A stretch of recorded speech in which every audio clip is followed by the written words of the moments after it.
All right. Well, welcome everybody to the Seeing Ability podcast. Here we're going to be talking about the world of disabilities. We're going to be speaking a lot with adults who grew up as a person with a disability, and we're going to be talking to parents raising kids with special needs and working with a lot of people that support this community. So that might be educators, it might be folks working in nonprofits, might be folks in the medical community. And now our discussions are going to provide education, we hope a little inspiration, and most importantly, building a sense of community together. So thanks for listening with us today. We know you've got a lot of choices when it comes to podcasts. We appreciate you listening in with us. So I'm really excited about our guest today. Liz Venedaal is a friend of mine that I met through doing research on the book that I'm working on. And she's got a great story. And you're going to hear kind of three different aspects that we're going to talk about today, because she's kind of lived this life and she's turned it into her passion for the work that she does. So Liz, welcome to the program. So glad to have you here. Hey, Jim, thank you so much for having me here today. I'm so excited. Well, thank you. Now, we always talk a lot about this world of disabilities, but we're all just people. So we always start the podcast with what I like to call the Fast Four, which is some questions about you just on a personal level. Are you ready? Sounds good. Let's go. Now, I would be remiss if I didn't say that the Fast Four is being sponsored by the folks at Reliable Tech Help. So for all your IT needs, call Reliable Tech Help at 502-797-7399. Question number one, what's your favorite junk food? Raisinets. Raisinets. Now that is a healthy junk food. How on the healthier end. I like it. That's a first for me. Raisinets. I like it. What about number two? What is your favorite TV or streaming show? My favorite TV show of all time is Friends. And my husband and I actually just went through all of the seasons again, and it was just as good. Fantastic.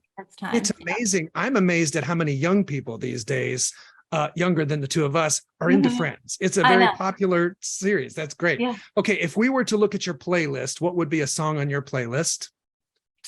Ooh, that's hard. A song on my playlist. I listen to really whatever my daughters listen to. They're the ones who are cranking the music in this house, and they're listening to a lot of Taylor Swift, Billie Eilish, things like that. A lot of so you have some Swifties in the house. Big time. I like that. Okay. And then last but not least on the Fast Four, if you were to just be able to be whisked away to a favorite destination, where would it be? Ooh, where would I go? I think I would go to London. I've always wanted to go to London, so that's where I would go. Everybody, you heard it here. London. Let's put it out in the universe. I love it. That's fantastic. Well, let's start with where it all began back in the day. You happen to be a person who grew up with a disability. So let's talk a little bit about your early days, your childhood. Like, what was that like? What were some of the lessons that it taught you being a child who was a little different than everybody else? Yeah, so I have cerebral palsy, and I couldn't tell you when I came to that realization that I have CP, but I remember growing up and just at some point feeling that shift of, wait, this is harder for me than it is for other people, and why am I using this walker and my brother and sister and friends aren't? And just really kind of having those moments but not being able to piece together what was actually going on with that. And I can't tell you a defining conversation that was had, but kind of an ongoing theme of my childhood that my parents always instilled in me was, in those moments where I would maybe feel down or frustrated or just kind of misunderstood or lonely, or all the things that kids can sometimes feel in general, but I certainly felt as a kid with a disability.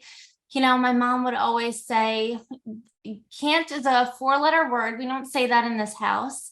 And she was always very realistic about what I could and couldn't do, but I was certainly going to give it a go, no matter what it was.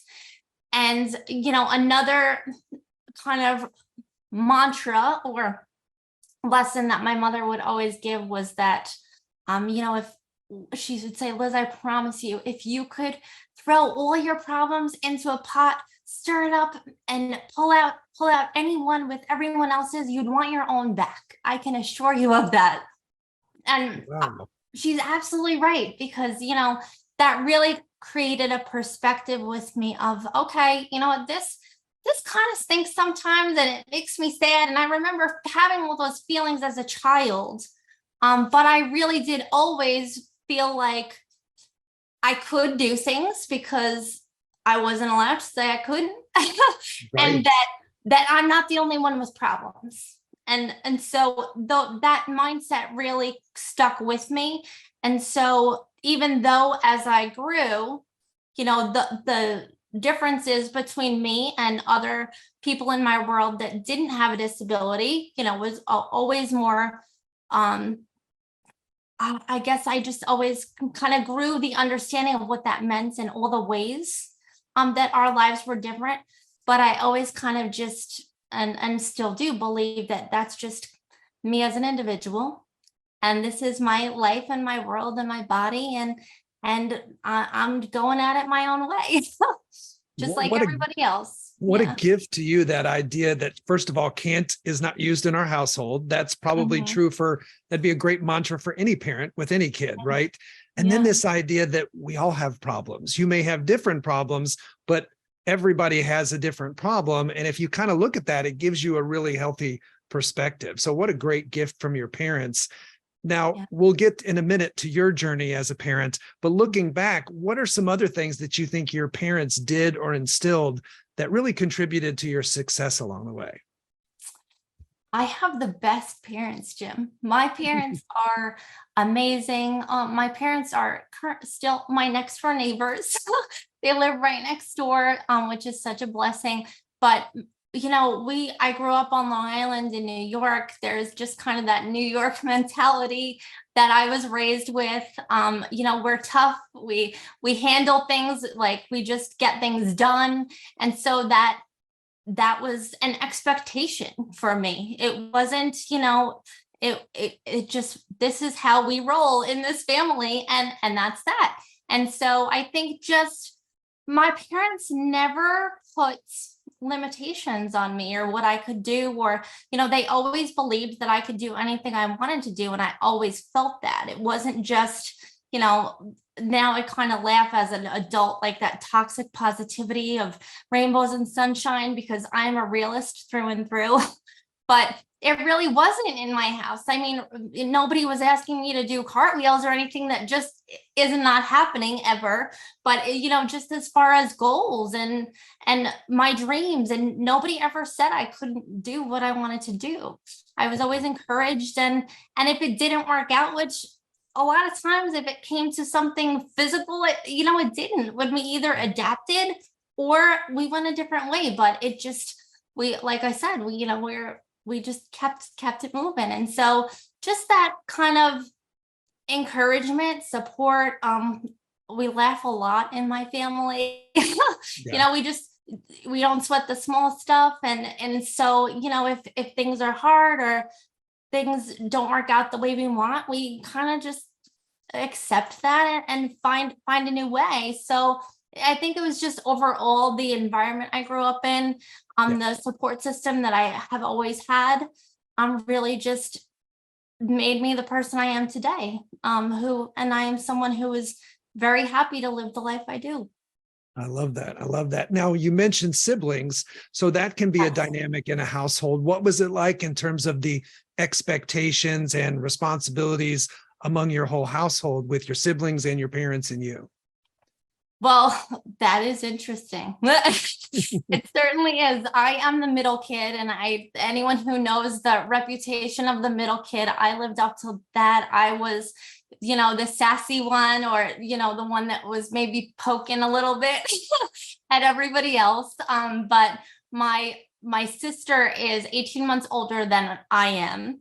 Yeah, And so, sisters have a dynamic of their own as well. So sure. my sister has and is still my ultimate protector. She always Mhm. looked out for me, and she was always, just cool and beautiful and popular. And so it worked out well for me to be Lindsay's sister, right?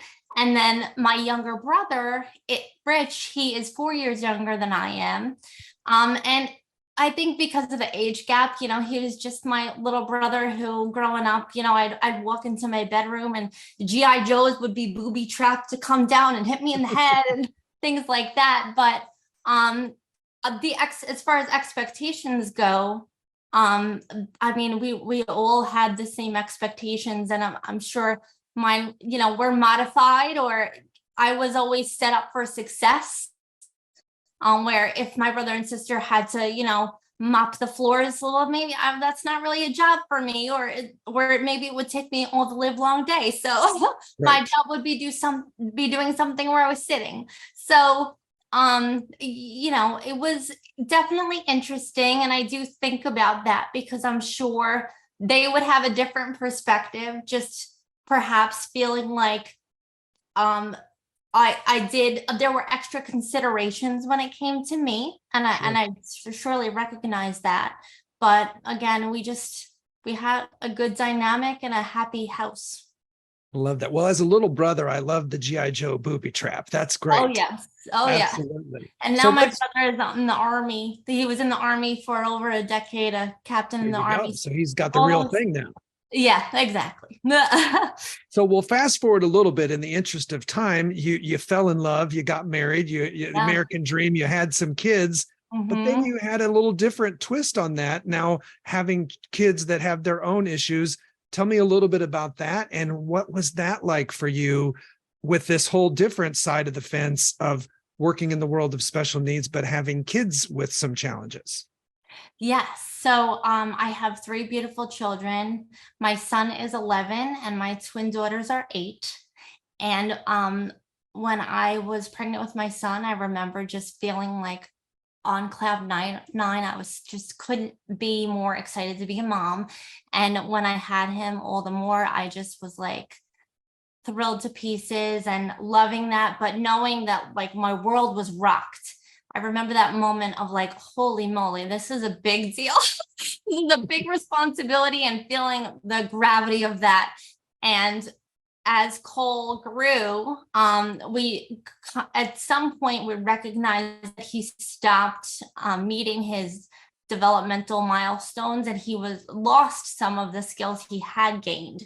And so we knew something was going on, but he was my first, and I was a young, scared mom, and we got him early intervention, and he had intensive intervention.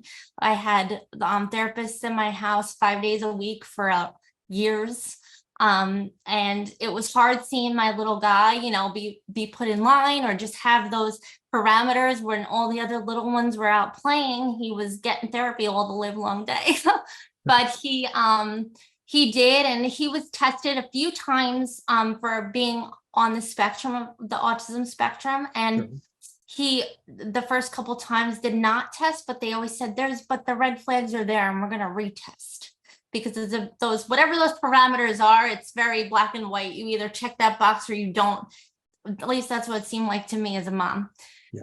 And then I remember the day that he was diagnosed, and it was so weird for me, Jim, because I have a disability. And in my heart, I knew that my son is on the spectrum. I knew this. But when I got that diagnosis, I truly felt like I was dodging a bullet for years. It's like, no, this wouldn't happen. Like, what are the odds of that? Like, I have CP, my son's on the spectrum. Like, that just wouldn't be. And when he got that diagnosis, I truly felt like I was hit by the bullet. I grieved for at least a week, like a true, like, crying sadness that I felt. It was just so heavy. And then I felt bad about that because I'm like, oh my gosh, what's the matter with me? Like I would never want my mother to feel that way about me. And here I am feeling that about my son. And I will tell you, that was years ago now. And Cole is incredible, very high functioning. All the intervention that he had at such a young age that was super intense really seems to have done so much for him. And he's incredible. He's an amazing kid, and he still has his challenges, but he's brilliant and wonderful. But even with his challenges, I really try to I have to be intentional about remembering to kind of see things through the lens with which he might be seeing them. Because again, like I'm my own person. I have my own challenges, and so does he. And I don't understand that. And I think my husband is wonderful in that regard. And uh, they're both super, super smart. The smartest two people I know are my husband and my son. And they're very similar in a lot of ways. And I think because they're both, they're the guys of the family. So my husband's really good with like saying, "Hey Liz, I think this is what's happening," or "I think this is what he meant," because socially, sometimes those moments are off. So we're a great team as far as, just really trying to love, accept, and meet our kids where they're at. But it's certainly interesting. And I think any parent will say, you think you got your kids figured out, or you think you got a grip on it, and they change, and then you're back winging it again. So Yeah, there's nothing quite as humbling as being a parent. That's for sure. absolutely. Absolutely. So we talked earlier about the whole sibling dynamic. How does that play out now in your household? It's really funny. It's really funny because Cole's the big brother. And so I have my daughters who they look up to their brother. And so they emulate some of the things that he does. And so some of the social awkwardness that Cole displays, they pick up on some of that, and I can see that they're just kind of modeling his behavior, where Cole can sometimes perseverate on things. And I see at moments like they'll like go into that place with him. And so I have to, and we talk about that, like, well, that's something that Cole does, but maybe that's not what you think it is. And it's a little different. And so it's hard to have those child appropriate conversations. Right. But I also think that, it's two girls, my two daughters and my son. Like there's just so many differences there that it's just fascinating. Yeah. It's fascinating. Yeah. It keeps you on your toes for sure. Oh, big time. Yeah. So in the realm of parenting, looking back, what are some of the things that it's taught you about yourself? And what advice would you give to other parents who are, like you said, maybe going through that grieving process, kind of getting used to this road they didn't expect? Yeah. I would say it's okay to feel what you feel, first and foremost. I had to remind myself of that when I had all that mommy guilt of, why am I crying about my son who is amazing? And I wouldn't change him. I want him to be exactly who he is. But then just kind of allowing myself to feel whatever was real for me. And then I also remember one of his therapists who worked very intensely with him for a very long time. Because she was my go-to. Like I would say, well, what about this? And what about this? And should I be doing this? And she looked at me one day and said, Cole's going to show you who he is.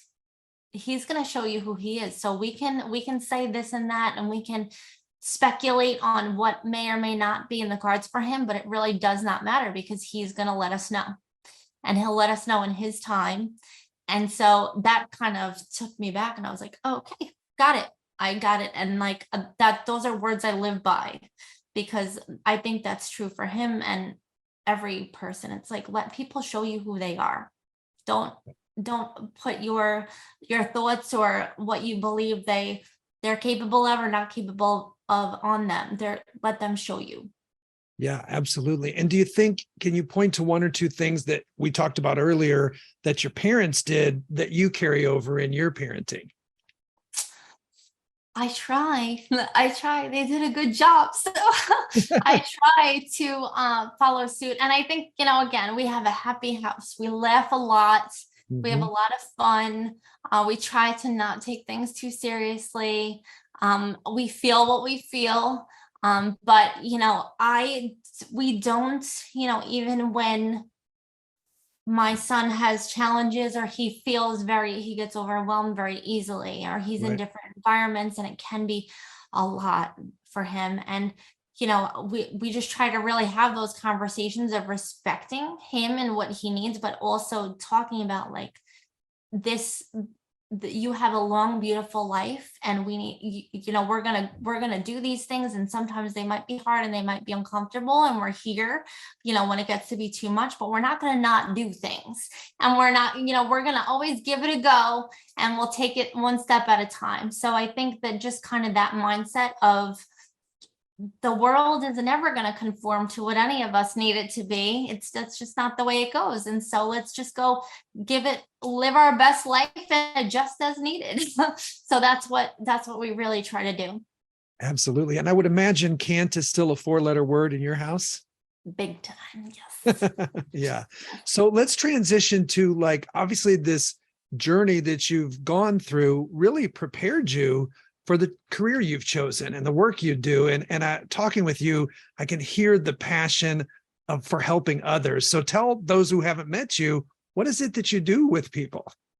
I am a certified professional life coach, and I specialize in working with people with disabilities or loved ones of people with disabilities, and I absolutely love it. So what drew you to that work? I mean, when you thought of what I want to be when you grow up, how did you end up here? Well, I went through school. I always kind of was pulled towards the helping field in some capacity. Didn't know what that was going to look like. Went to college, got my degree, but I still couldn't find my place. And I worked at a mental health nonprofit for a few years. And then I became a stay-at-home mom when I had my son. Okay. And my best friend is a very successful Christian counselor. One of the most, I just respect this woman beyond measure.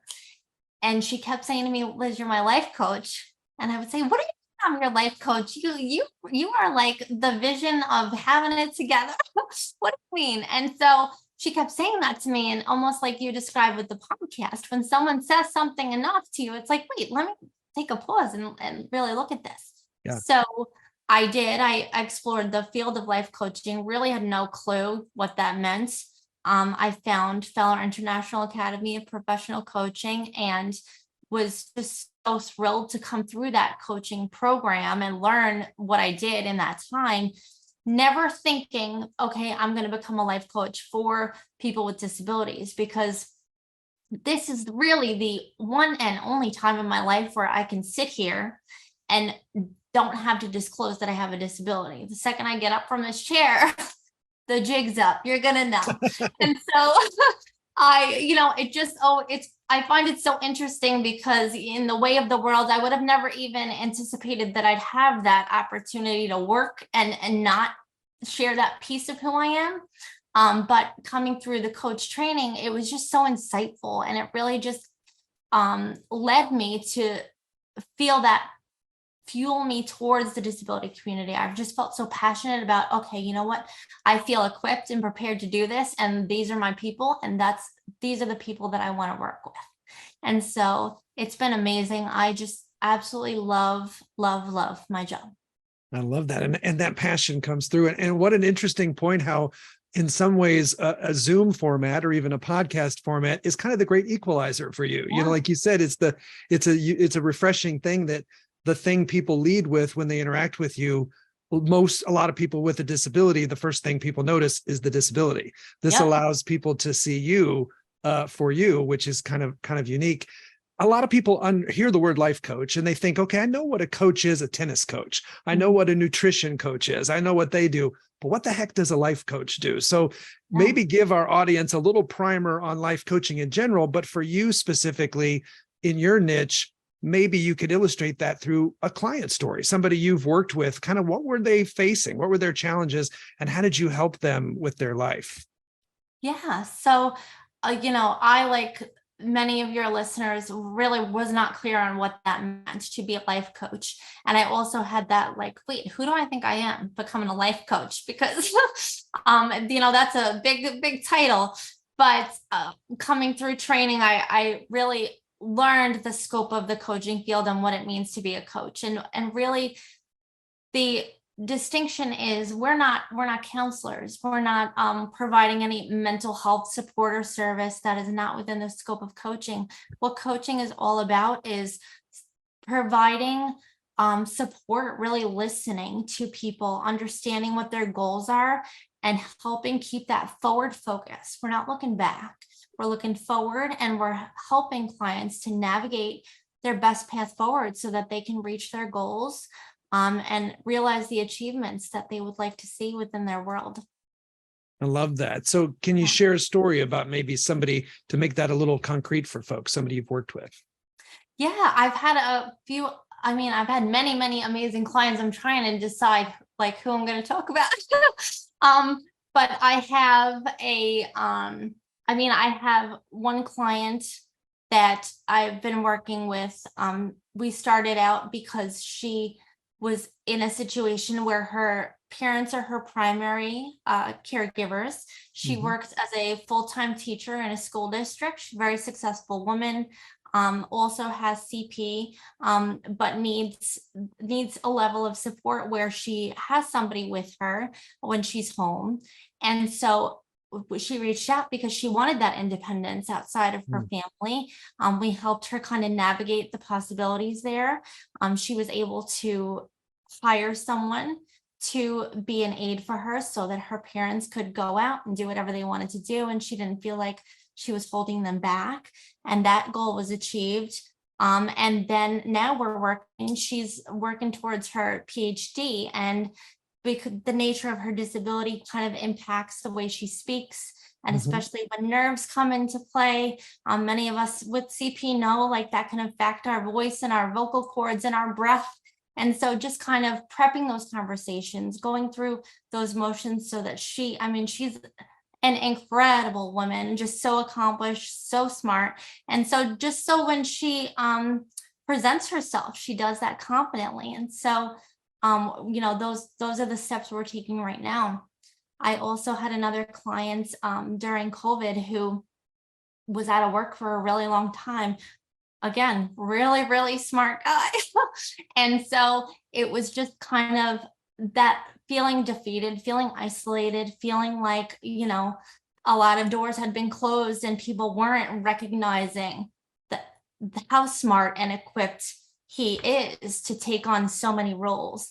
And so for that, it wasn't just let's help you find a job.